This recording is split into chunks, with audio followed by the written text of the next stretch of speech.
It was a Monday morning like any other. The sun had just risen over the city, casting that golden haze through our window.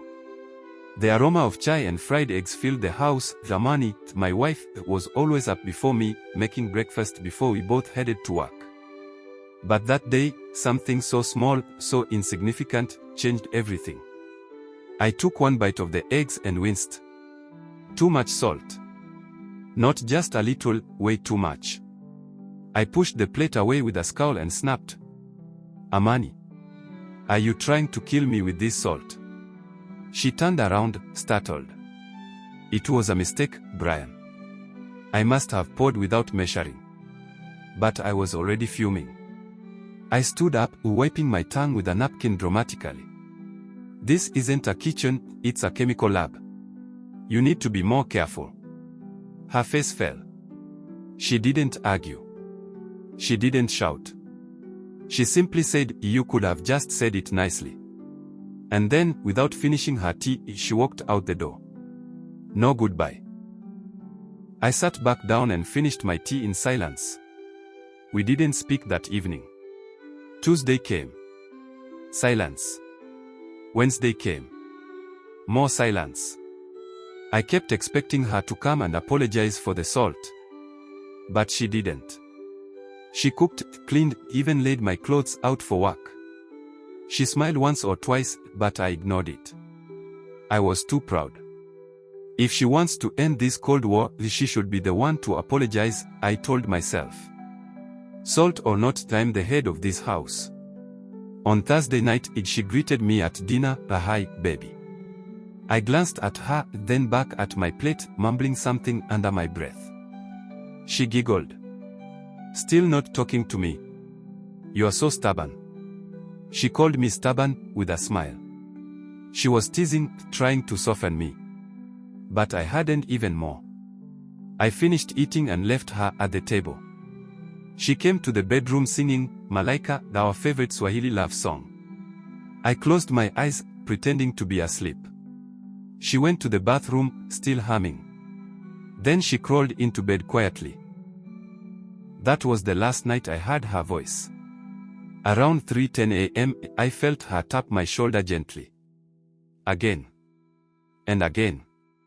I rolled away from her, irritated. "Amani, I'm tired," I muttered. She didn't say anything. I thought she was just trying to make peace with a romantic gesture.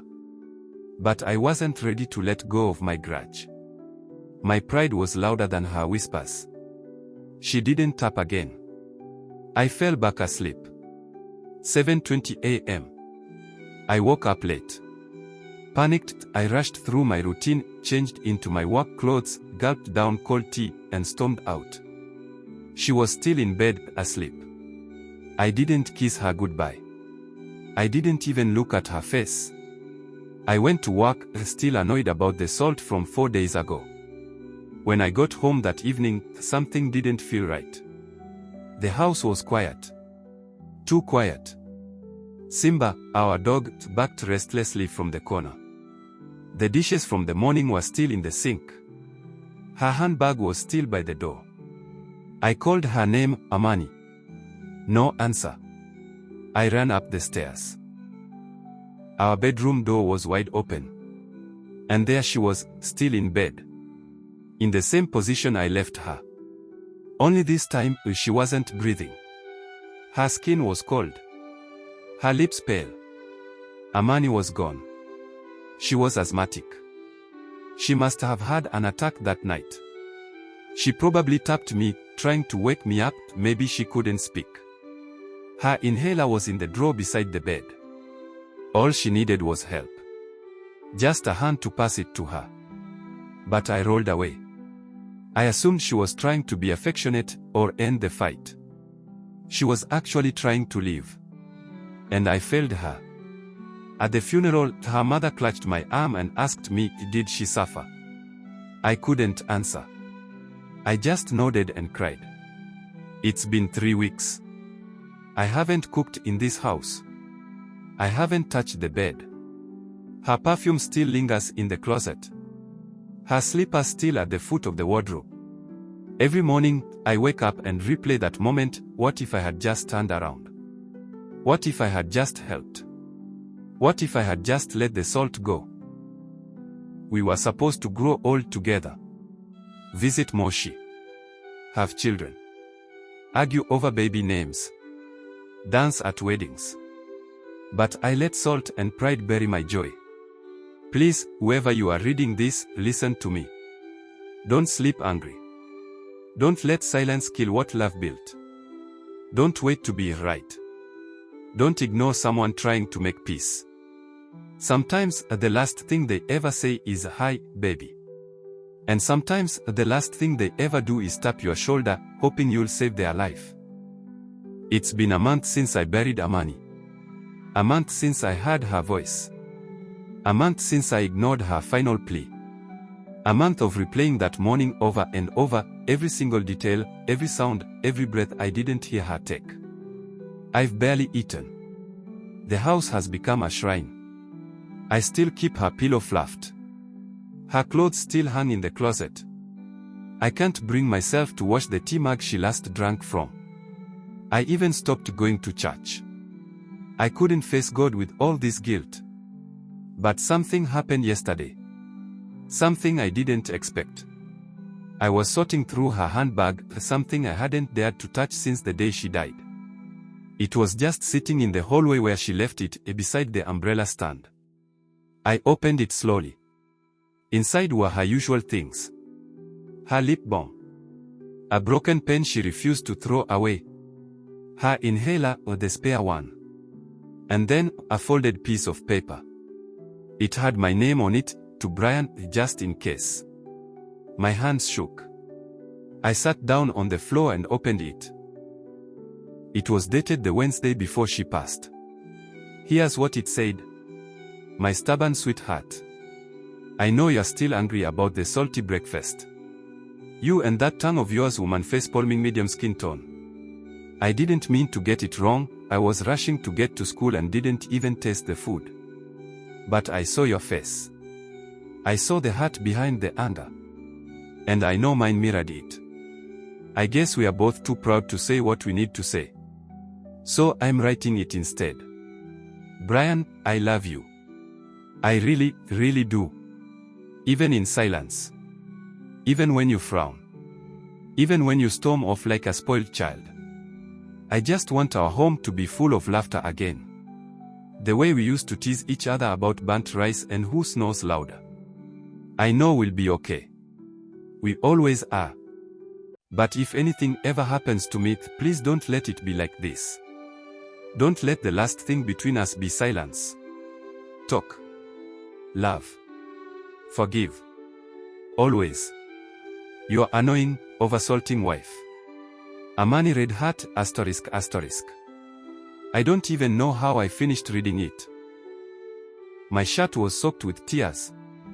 I held that letter against my chest like a dying man clinging to a life raft. She knew. Somehow, she knew. She had felt something. And now I know why she was smiling that night.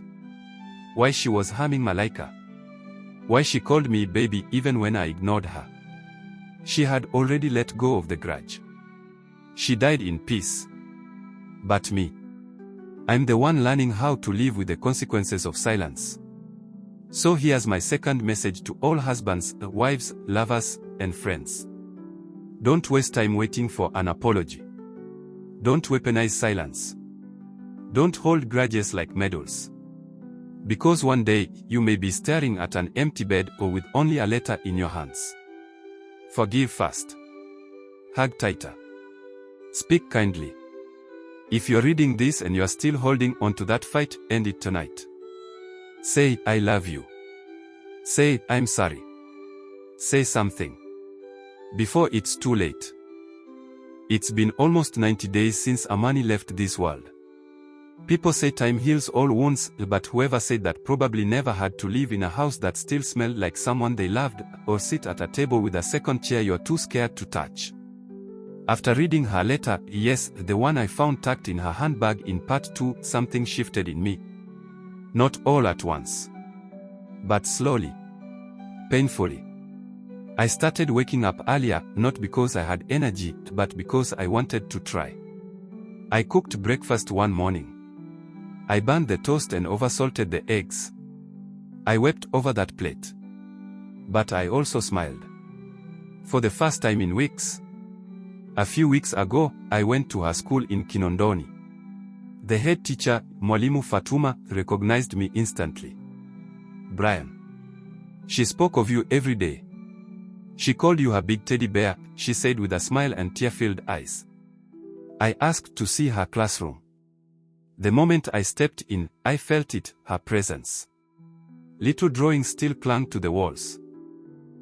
Stickers on her desk. There was a mug that read, Best Teacher in Tanzania. One of her students, a little girl named Zawadi, ran up to me. Are you teacher Amani's husband? She asked, clutching her homework book. I nodded, unsure if I could speak. I miss her. She used to bring us juice on Fridays, Zawadi whispered. I cried in front of a whole classroom. And no one laughed. That night, I made a decision. If I couldn't save her life, maybe I could honor it. I started a small foundation. The Amani Smile Fund, in memory of the way she used to smile, even through silence. It's not big. Just me, a few friends, and her fellow teachers. Every Friday, we sponsor juice and snacks for Amani's former class. And we are raising funds to provide inhalers for students in underserved areas who suffer from asthma, just like she did. Her story is saving other lives now. Last weekend, I visited her family's village in Morogoro. I planted a mango tree next to her grave.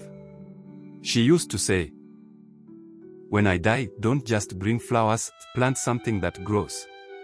So I did. I sat under the sun beside her and read her letter out loud. This time, my voice didn't crack. This time, I said everything I needed to say. To everyone who followed this painful journey from the beginning. Thank you. Grief doesn't go away. But you learn to breathe through it. You learn to let your tears water something meaningful.